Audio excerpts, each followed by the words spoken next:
Welcome, Housewives of True Crime. Holy moly guacamole. It is August. I cannot believe it. This summer has gone by so fast. I have like 1.5 weeks to figure out, I don't buy the boxes. I should buy those like pre-done boxes. I always feel like I should, and then I don't, for the kids to go back to school, because honestly, they put way too much stuff in there. That's why I don't do it. But then I'm always scrambling at the last minute, going to Target and, getting the folders that no one wants, the colors, all that stuff. So anyways, that's what I will be doing in the next couple weeks. I just got back from vacation. It was my family trip. If you listen to Patreon, you'll know we did Family Olympics. It was, fun, but also crazy. And I learned something about myself. I do not know how to sit still. I have to be on the move all the time, doing something.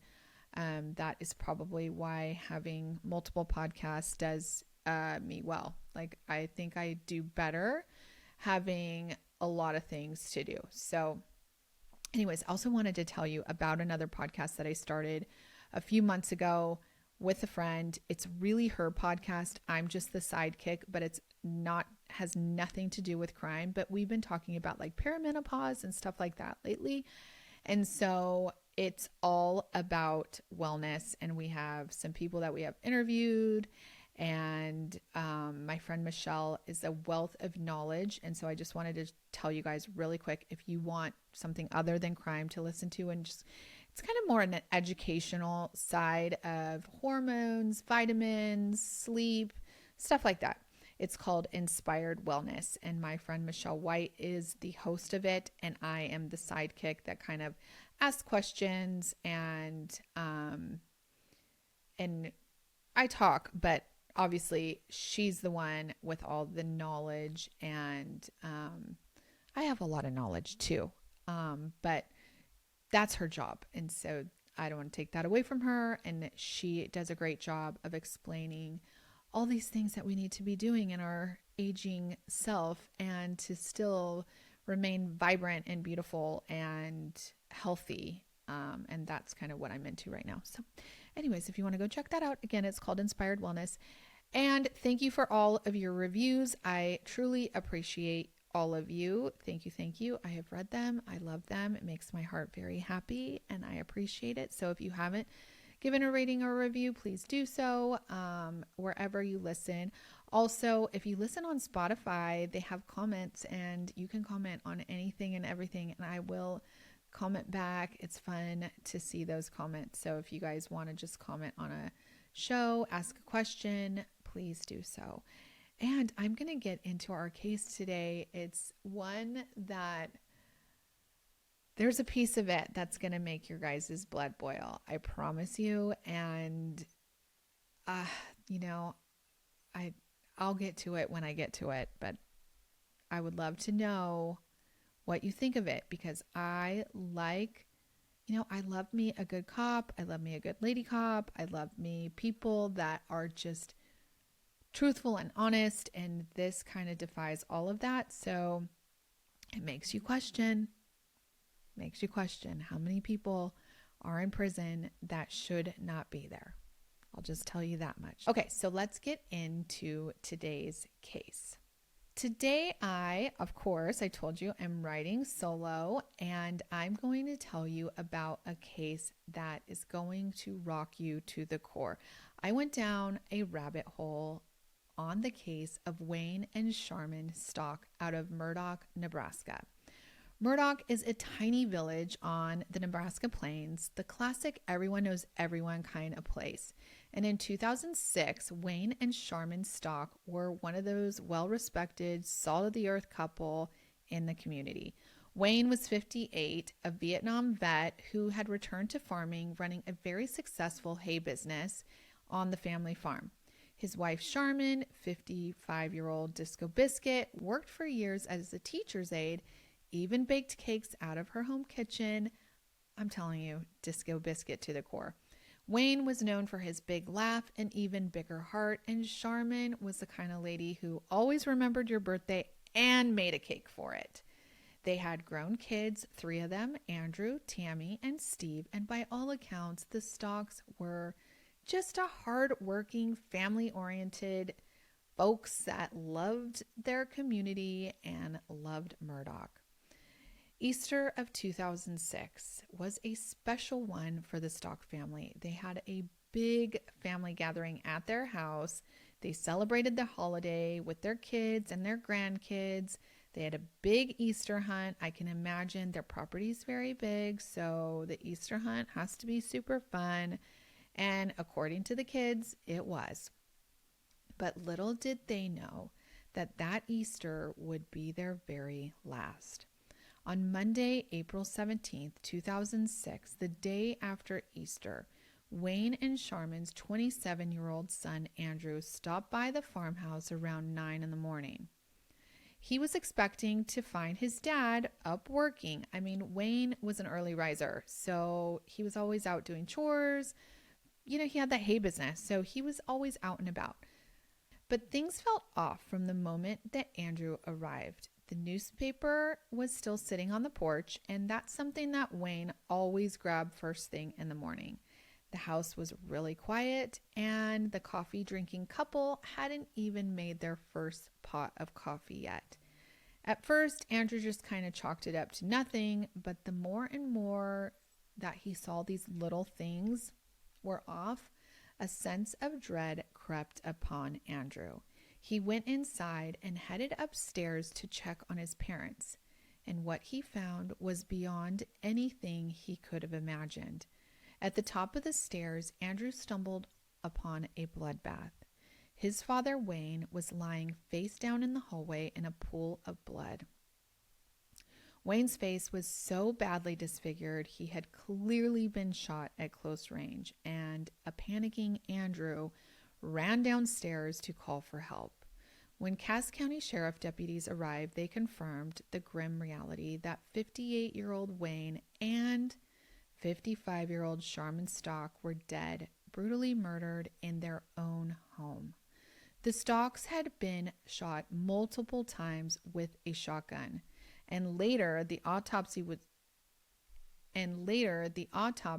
reveal chilling details.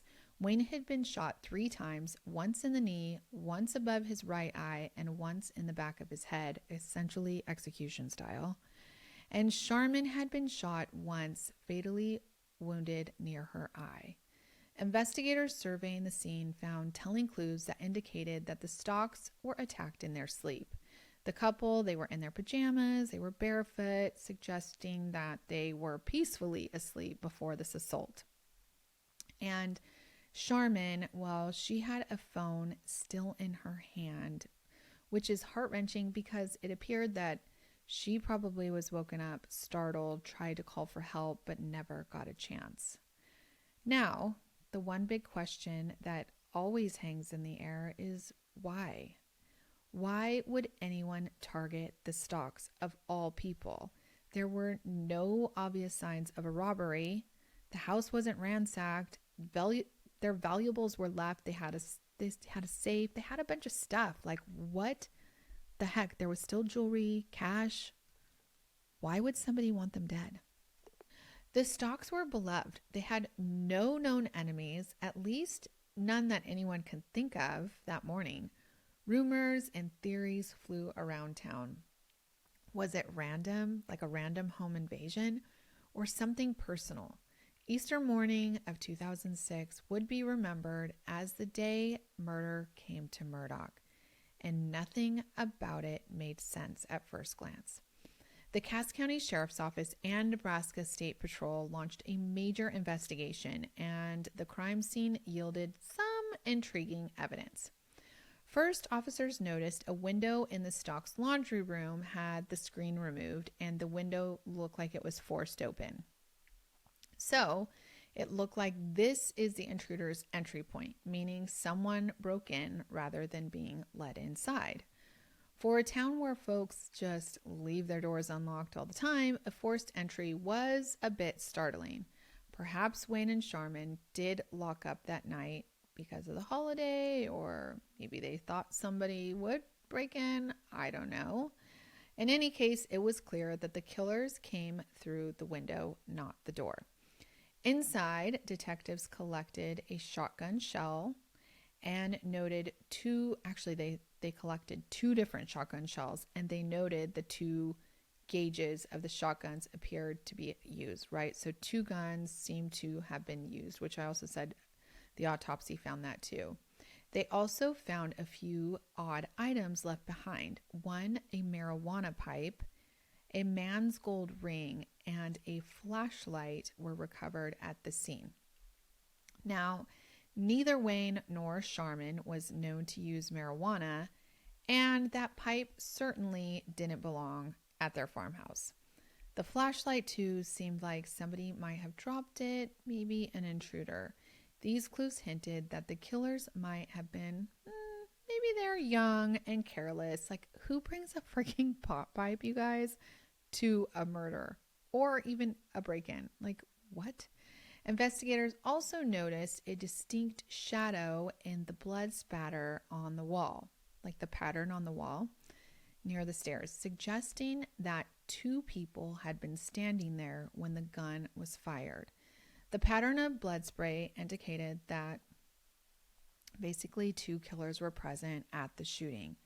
This matched the fact that there was also two guns to have been appeared to be used, right? So the killer didn't have two guns in like one hand. It was two different people. So early on, police believed that they were looking for two perpetrators, not a lone gunman.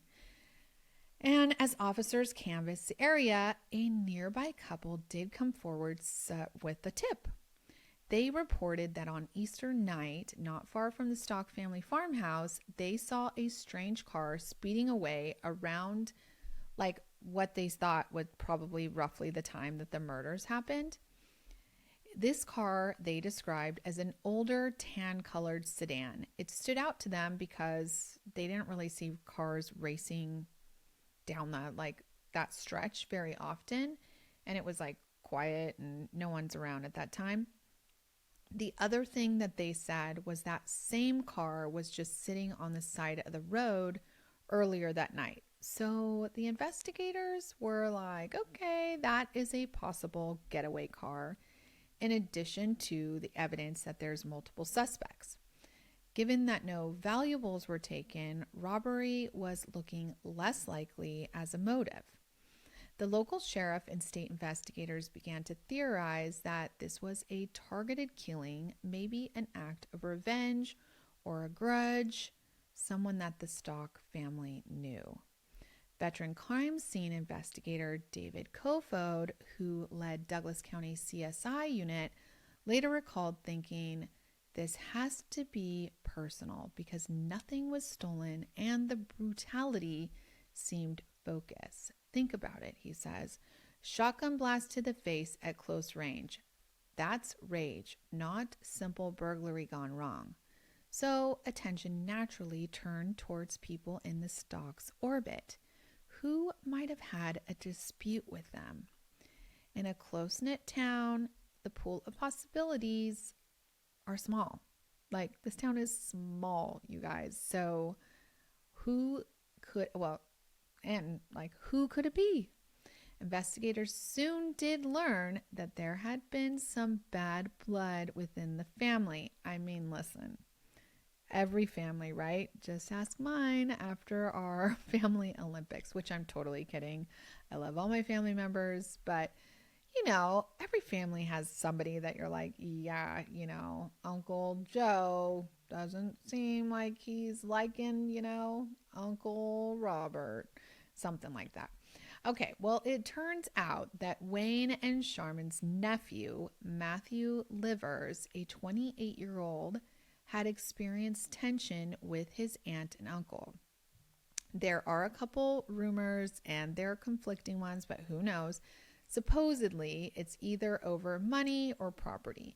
One report mentioned an argument about a financial matter, and another source described this incident where Matt had angered Wayne over using some four-wheel vehicle that they had, like some off-road vehicle, or permission to use it. But whatever the exact issue, people knew that Matt had been on the outs with his uncle Wayne at the time. Matt Livers, he was there that night of Easter, and he lived in the area, and investigators quickly zeroed in on him as a person of interest within days of the murder. Matt Livers was brought in for questioning, and here's where things get bananas. And this is just the tip of bananas that I'm going to talk about. Matt is on the lower side of the IQ chain, so keep this in mind. Officers from Nebraska State Patrol and Cass County Sheriff's Office, who unfortunately had no prior homicide experience, brought in Matt, who also had no prior interrogation experience. Investigators interrogated Matt and questioned him for hours upon hours, 11 hours in total, using every tactic in the book. They even administered a polygraph lie detector test, which Matt was told he failed. We'll get to that also later. As the interrogation wore on, Matt adamantly denied involvement over and over, like 139 times. He said he didn't do it, but the officers were convinced he was lying. They lied to him about evidence, hammered him with accusations, and threatened him with the ultimate consequence. Nebraska had the death penalty, and they warned that if he didn't start talking and telling the truth, he was going to end up on death row in the electric chair. And this is when Matt, 28-year-old, broke down. He was exhausted and scared out of his wits and likely confused, so he began to tell the investigators what they wanted to hear. In a videotaped confession, Matt eventually said, "Yes, I did it," and gave them a story about how he killed his aunt first and then turned the shotgun and shot his uncle. Matt really couldn't keep his story quite straight, but they didn't care. They got what they wanted to hear. He was the murderer. But remember, there was two. That blood splatter showed that there were two people. So investigators asked Matt, "Okay, who was with you? We know you had an accomplice." And Matt simply said his cousin Nicholas Sampson, a 22-year-old who was indeed a cousin, but really had no relation to the Stocks. I'm not quite sure if he was like a blood cousin to the Stocks. I think maybe it was like a other side of the family, but he was not close to the Stock family. And I'm talking about Nick, not Matt. Nick was not there that night of Christmas. So Nick Sampson was not known to have any big issues with the Stocks. In fact, the only thing that they think could be linked between Nick and the Stocks was that Nick had once been present when Matt had angered Wayne by riding that ATV. And it was like a minor incident 2 years prior, hardly a motive for murder. And in fact, Nick had never even been inside the Stocks' house. But the investigators were on a roll, and they were convinced that they were cracking this case. A few things made Nick look suspicious in their eyes. For one, Nick's brother owned a tan Ford Contour car. And wouldn't you know it, that is like the tan car seen speeding away by those two people that saw, the supposed, and I'm like air quoting this, a getaway car. Even more eyebrow raising, they found out that Nick's brother's car had been detailed and cleaned early on the morning of April 17th, mere hours after the murders. Also, Nick had smoked pot in his past, or even maybe still did, and they found that pot pipe on the driveway. I mean, smoking gun. No pun intended. So police felt like they had really just cracked this case, right? Barely a week after the murders in late April 2006, they arrested Matthew Livers and Nicholas Sampson and charged them with the killings. The community, they were reeling from these Stock's deaths. They all just breathed a collective sigh of relief. The killers were in custody and they were family members, which, while tragic, at least made some sense to those who assumed, the motive was personal. Local headlines blared about this solved case, and it was just kind of neatly wrapped up in a little bow, or so it seemed. Okay, now in custody, Matt Livers almost immediately recanted his confession. Once he was away from the high-pressure interrogation, he told anyone who would listen to him, his lawyer, his psychologist, the media, that he only confessed because he was terrified, exhausted, and that the police basically fed him the story he told. He insisted he was innocent. But you know what? It's one of those things where, of course now you say you're innocent because you're freaking locked up. I wouldn't say every murderer says they're innocent, but I bet you if you go into a prison where 100 people are in there for murder, 90, probably 5 of them are going to tell you they didn't do it. So he insists that he is innocent and that he made the whole thing up under duress. Meanwhile, Nick Sampson steadfastly denied any involvement, and he also had a decent alibi backed by witnesses. Actually, both Matt and Nick's girlfriends both said that they were home the night of the murders, sleeping in the bed next to their girlfriends. Of course, in different houses, but they said that they never got up and never left the house to go murder somebody. Plus, consider this. Nick and Matt weren't exactly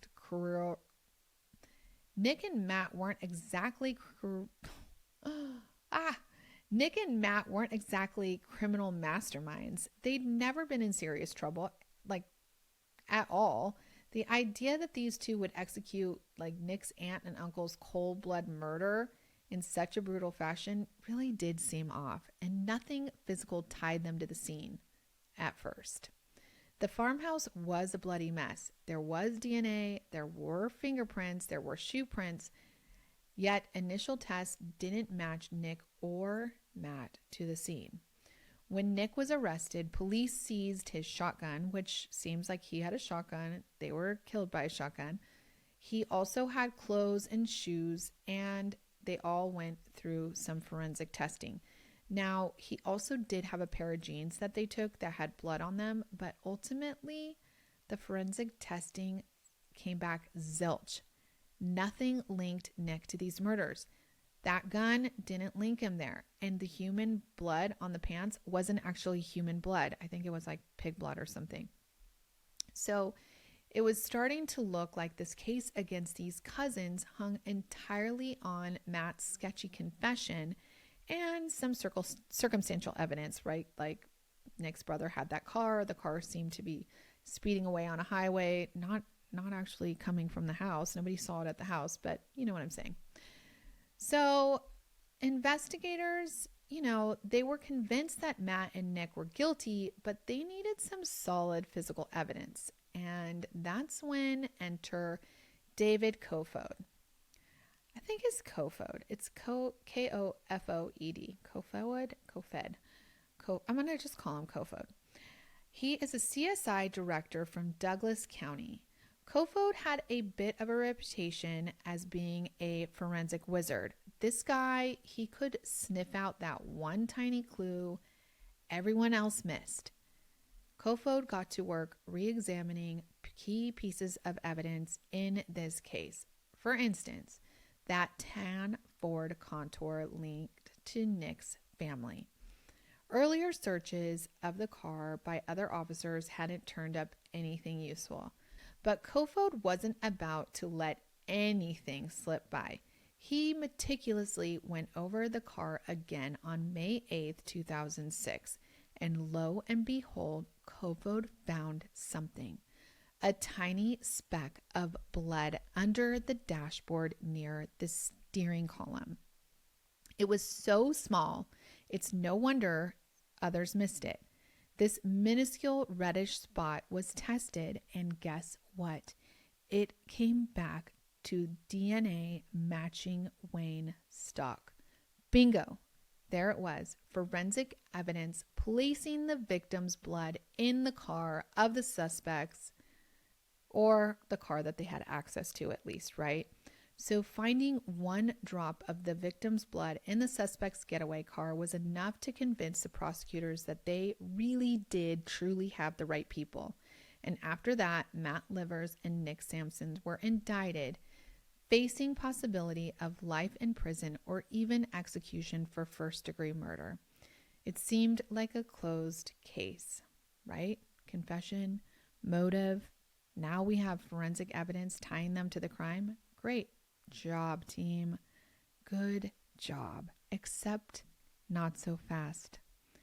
There remained a nagging loose end, a clue that just didn't fit. This mysterious gold ring found on the Stock's kitchen floor. Now, remember I told you about those things that they found? This ring lying on the kitchen floor as if it had fallen off someone's finger during the chaos. Like it just came out of nowhere. And I guess that the Stocks kept their house very, very clean. I'm like, if somebody finds a ring on my floor, they're probably like, where did this come from? I don't know, one of Kyla's friends. I just don't think that it would have been that big of a deal. Maybe it would. But supposedly the Stocks had everything in their place at their house. And so the fact that there was this random ring was pretty random. And when they asked all the Stock family, they were like, no, this ring does not belong to anybody. We don't even know where this ring came from. Definitely not Wayne or Sharmon's ring, and none of the relatives that were there recognized it from any of them.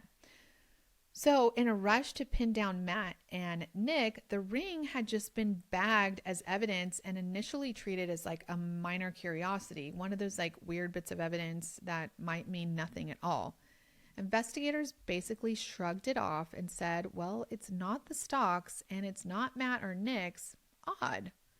But they proceeded with their case. However, one investigator on the scene didn't think that they should overlook this ring and took a closer look at it. It turned out that this gold ring had a really unique inscription on the inside. Engraved on the band were the words, "Love always, Corey and Ryan." To add another layer of intrigue, it also had the name of the jewelry company based in New York that made the ring. Now, that is a clue straight out of a detective novel, you guys. Who the heck is Corey and Ryan, and what do they have to do with the Stock family? Well, it turns out with a lot of digging, and I'm telling you digging, this part of the investigation, hallelujah, you did your job. They called up the jeweler in New York who I guess was on the way to bankruptcy. So not that many people worked there. There was one woman, and I found this out on Dateline, but that still worked there. And she was like, you tell me homicide, I'm going to find out where this ring came from and who it went to. And so there was a lot of digging through records, and they managed to trace this ring to its owner, a man named Ryan from Beaver Dam, Wisconsin. Now, remember, our story is taking place in Nebraska. So Ryan, all the way in Wisconsin, what the heck? He was contacted, and Ryan told the police that just a few days before the murders, his red pickup truck that had the ring in it had been stolen. And so, and his name was Ryan, his ex's name was Corey. That ring was in the truck. And so can you imagine? They were like, wait, what? A stolen truck from Wisconsin? How did it end up connected to a double homicide in Nebraska? Armed with this new info, Nebraska investigators coordinated with Wisconsin law enforcement to discover who the young individuals were that recently had been arrested for stealing a vehicle. Now, they stole the red truck in Wisconsin, took it to Nebraska, found it in Louisiana, and then actually were stealing another car. These guys were on a roll. So these two car thieves were Jessica Reid and Gregory, he goes by Greg, Fester. Jessica was just 17 years old and Greg was 19. It turned out that Jessica and Greg were a couple from Horicon, Wisconsin, which is near Beaver Dam, and they had gone on a multi-state crime spree around that time. Investigators learned that on April 15th, 2006, the day before Easter, Jessica and Greg had left their apartment in Wisconsin, apparently looking for trouble and high on whatever kind of drugs they could find. They went off, and over the next couple days, these two tore across the Midwest like some kind of twisted teenage Bonnie and Clyde. They stole multiple cars, set one on fire, and burglarized several homes in at least 3 states. In one Wisconsin burglary, they stole money, a 12-gauge shotgun, ammunition, and then headed south. They hit houses in Iowa, stealing a smaller .410, I don't know how they say that, .410, .410 shotgun. They stole ammo and some cash there too. Their plan, as Jessica would later admit, was to fund a trip to Arizona by robbing homes along the way. I mean, Jessica, really? You're 17 years old. And by the way, they said she was like an honor roll student before her parents got divorced and she like went down the like wrong path, which is terribly sad.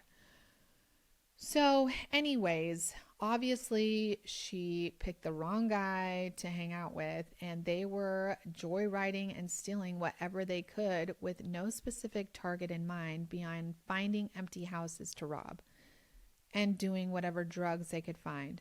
Jessica and Greg were finally caught by the police for stealing yet another vehicle after that truck.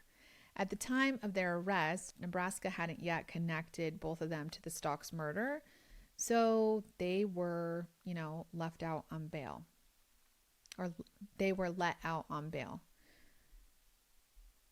Once Wisconsin and Nebraska started talking and connecting the dots, they brought Jessica and Greg in for some questioning.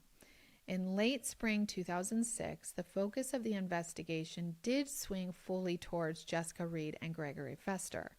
The Nebraska authorities brought them in for interrogation, and Jessica at first played it cool. She denied everything. She was like, I don't know those people. I wasn't there. I didn't do it. And they questioned her more and more. Then they showed a picture of Matt and Nick and asked if she had seen them before. And that's when things got a little murky. She said, oh, yeah, Nick. I met that guy. He looks familiar. I must have met him in a bar. Yeah, the bar that Nick works in. That's right. Yeah, those cousins. Right. They took us to the Stocks house. And yeah, Matt and Nick, they committed those murders. She specifically was talking about Nick because she thought Nick looked real hot. She's 17, mind you. So investigators were going to charge all of them, like the 4 of them. They even offered a plea deal to Jessica for her to speak out against Matt, and she was going to take it.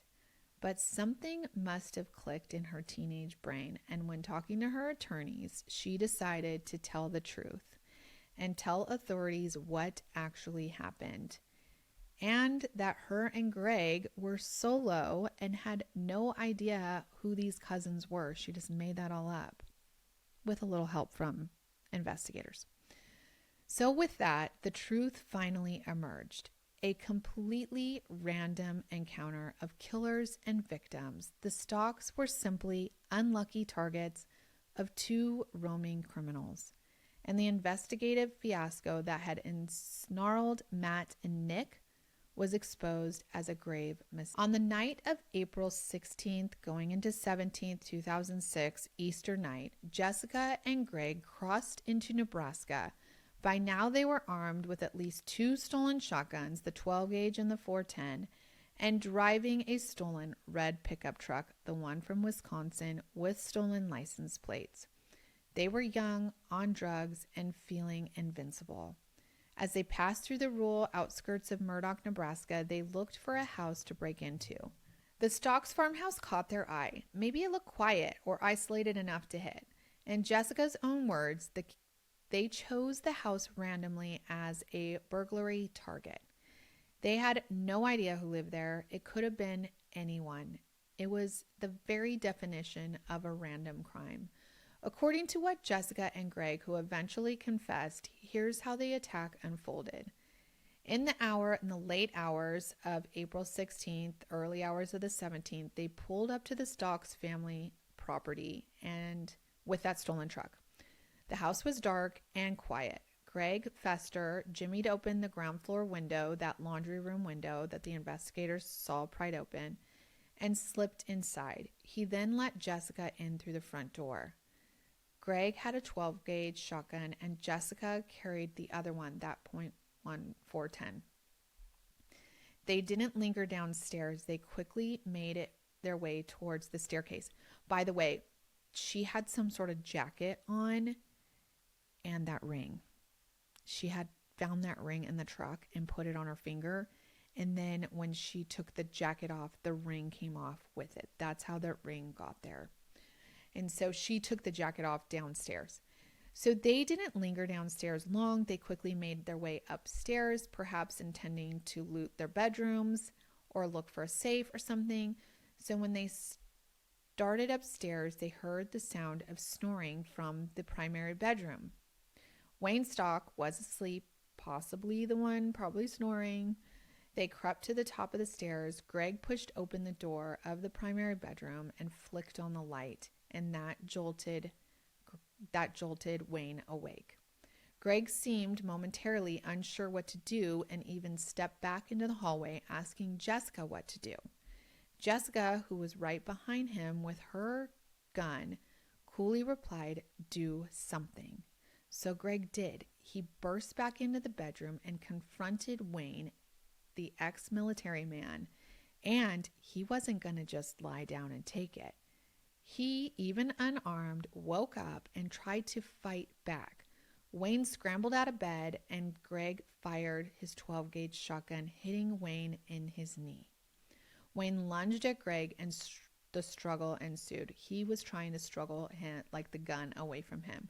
This 58-year-old unarmed man wrestled with this 19-year-old armed intruder to protect his wife and his home. Greg then yelled to Jessica to help, shouting something like, "Do something," and at that point, Jessica's gun went off. Then Greg finished the job. As Sharmon grabbed the phone, ready to call for help, Greg shot Sharmon, killing her with one shot. Okay, break for an ad here too. As investigators searched Jessica's phone, home, and more, they found, oh my gosh, you guys, they found like chilling evidence. This chick wrote letters like admitting her guilt, okay? So one note they found was a note that said, "I killed someone. He was older. I loved it. I wish I could do it again."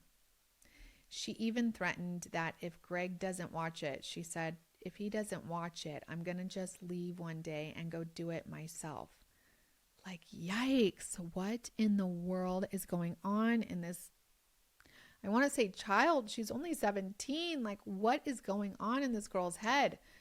Additionally, a search of Greg's residence turned up a very telling souvenir, a spent 12-gauge shotgun shell in a cigarette box, along with a love letter from Jessica that referenced the murder, calling the shell the only thing left and saying, "I loved it, and I did that for you to love me as much as I love you." I mean, talk about a twisted love affair.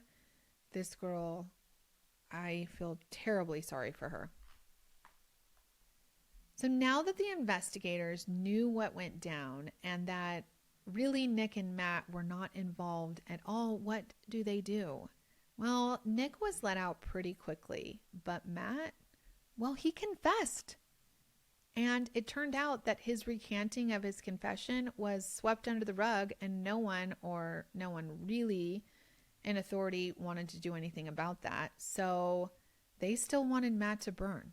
Things were, obviously things were not adding up. And so if this was a random act, then surely they coerced his confession, and investigators, they don't want to admit mistakes. And that's what really freaking irks me, to the point where I'm like, my blood boils. It's like, if you're a prosecutor, if you're an investigator and you make a mistake and it's not the person you thought it was, well, then guess what?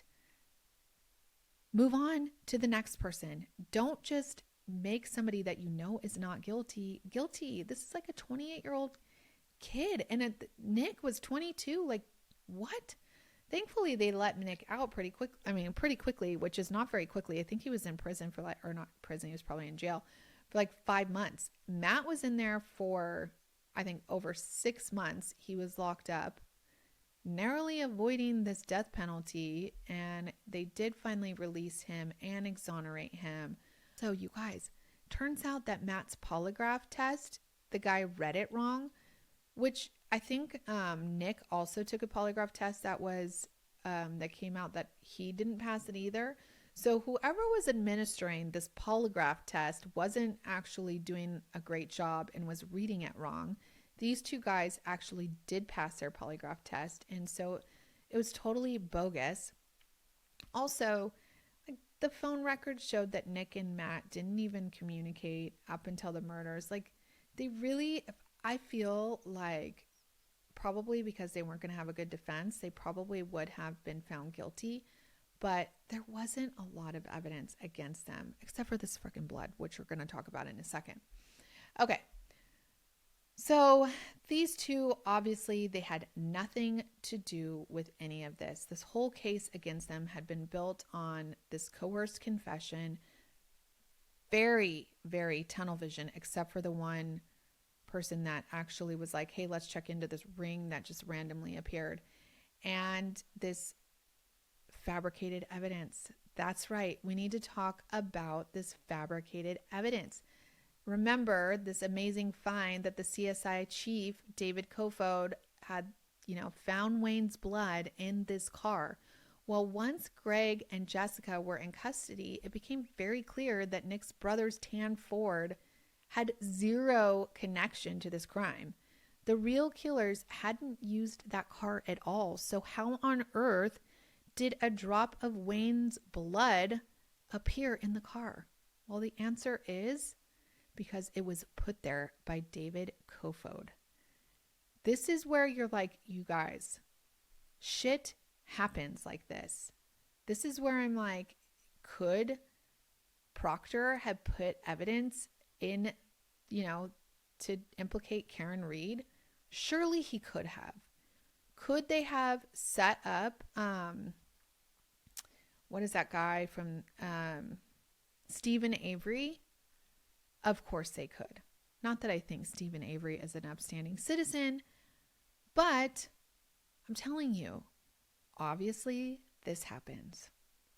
So this is a scandal that rocked Nebraska's law enforcement. Kofod was later convicted of evidence tampering for planting that speck of blood to solve the Stock case. Turns out that Kofod had access to the victim's blood samples, and he placed a dab of it in the car to bolster the weak case against Matt and Nick. During his 2010 trial, prosecutors even showed that Kofod had done something similar in a 2003 case, suggesting a pattern of planting evidence, which does make you think now, how many people are in prison that this douchebag put there and possibly shouldn't be there? Really makes you think. The judge in Kofod's trial found beyond a reasonable doubt that the blood in the car was no accident or contamination, which is what he said it was. It was a deliberate frame.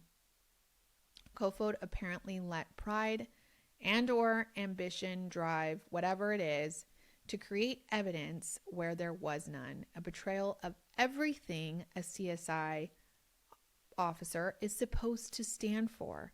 So he was found guilty. He served some prison time, and, you know, he has a disgraced ending of his career.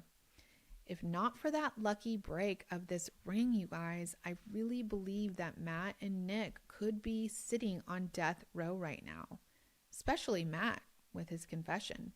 It's chilling. It's really chilling to think about also that an innocent man with intellectual disabilities might have spent the rest of his life in prison or worse.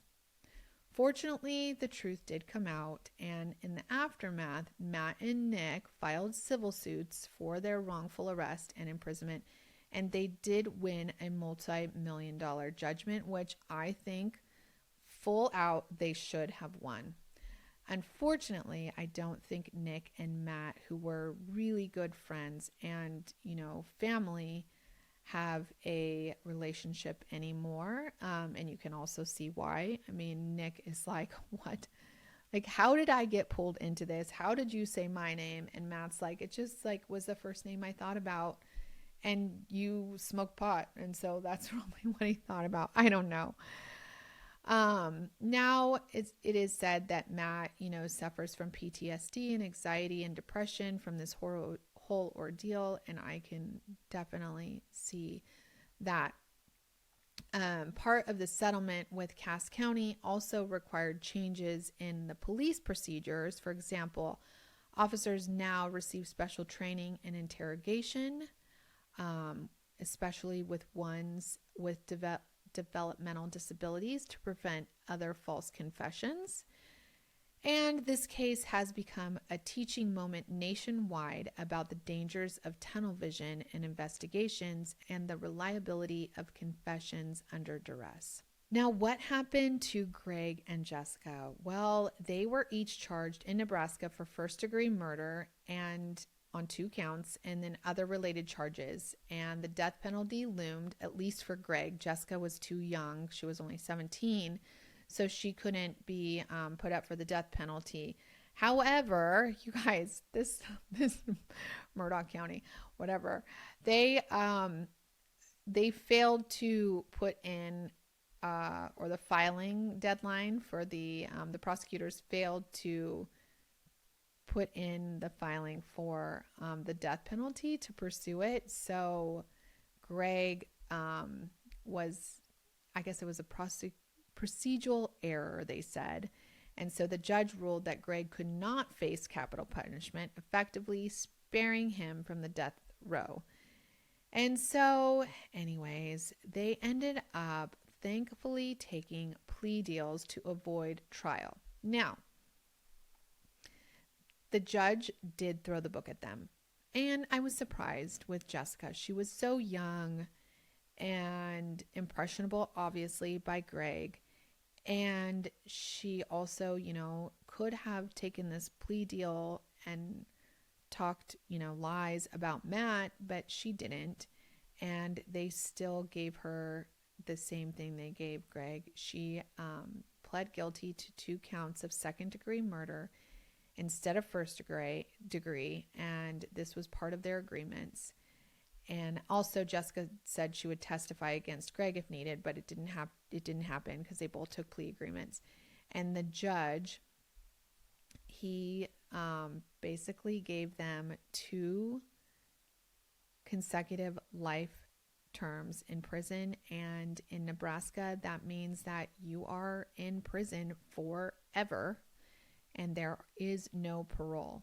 He gave an additional 10 to 20 years to Greg for the firearm, but these 2 have no parole on life sentences, and the judge made it very clear that the Stocks family's loss was permanent, so the punishment would be as well. Jessica did do a interview with Dateline if you want to listen to it. She seems to have changed her life around and understand, she shows a lot of remorse for her actions, and she is trying to become a better human in prison, and she knows that she's going to be there forever. So she's trying to find her path in prison, which I appreciate. And then with Greg, I'm not really sure. He is still in prison also. I mean, he will be for the rest of his life. And it's so sad that these two young people made such a horrible choice, and they're serving their lives in prison where they should be, because they took the lives of two people under the age of 60 that had their whole, they had a lot of life left to live. They had their grandchildren and their children, and they took that from them, and they took that from their children and their grandchildren. So rest in peace to the Stock family. Hopefully they are living a magical life in heaven now. And that is our case for today. Are you as mad as I am that police are like this? It's just so incredible. It just makes my blood boil. All right. If you want more of me, I am on Thursdays. I will see you here for patreon.com/Housewives of True Crime. I'm doing Biggie Smalls case next, so you guys should log on. And I also just talk shop and fun things on Thursday. Also, I give episodes on Wednesday. I have some really good Wednesday episodes coming up. And what else? If you like 5 Crimes, that's my my line of beauty products. It is so amazing. If you need your hair to grow, seriously, I just cut my hair. You guys, I have never cut my hair. Like never. I've cut it recently, but my hair guy was like, "What are you doing to your hair? Your hair is so thick." Like I've never felt it so thick in my life. And I was like, I told you, like I use the 5 Crimes hair serum. And he's like, yeah, but what else are you doing? And I was like, no, like literally that's all I'm doing. I don't even use special shampoo. I get whatever's on sale and I use 5 Crimes hair serum. That is amazing. Also, you guys, I had all these crazy ass bug bites, and I used the face serum on I use it on my entire body, and my bug bites went away. I have no scars. My husband had the same bites as me. You should see his legs. They are all scarred up and they're terrible. Mine look like you couldn't even tell that it happened. So that's another really great product. I mean, they're all great. I had them formulated by like my favorite 5 products. I sent to a chemist and I said, I want to make these clean, and can we figure out how to make my favorite products clean, organic, safe, and effective. And that's how we came up with the 5 Crimes line. So anyways, it's fivecrimes.com and you can get it all there. And I thank you for your support. And until next time, have a super wonderful week. Clink, clink.